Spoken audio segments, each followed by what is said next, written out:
ആധുനിക ഫുട്ബോളിലെ ഏറ്റവും വിലയേറിയ പ്രതിരോധ പടൻ ജോസ്കോ ഗ്വാഡിയോൾ. ക്രൊയേഷ്യൻ ഹാഫിൽ നിന്ന് ലയണൽ മെസ്സിക്ക് പന്ത് കിട്ടുമ്പോൾ തൊട്ടടുത്തുണ്ടായിരുന്നു അദ്ദേഹം. പന്തുമായി മെസ്സി ബോക്സിലേക്ക് കുതിച്ചു. ആദ്യം പിന്നിലായെങ്കിലും പിന്നീട് അർജന്റീൻ നായകനെ കൃത്യമായി ലോക്ക് ചെയ്യുന്നു. പക്ഷേ അപകടം മുന്നിൽ കണ്ട ക്രൊയേഷ്യൻ ഡിഫൻഡർമാർ ബോക്സിനുള്ളിൽ നിലയുറപ്പിച്ചു.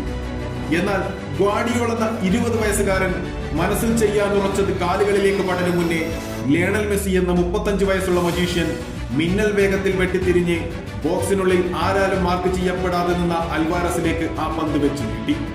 അദ്ദേഹത്തിനത് ഗോൾ വലക്കുള്ളിലേക്ക് തട്ടിയിടുക എന്ന ദൗത്യം മാത്രമായിരുന്നു.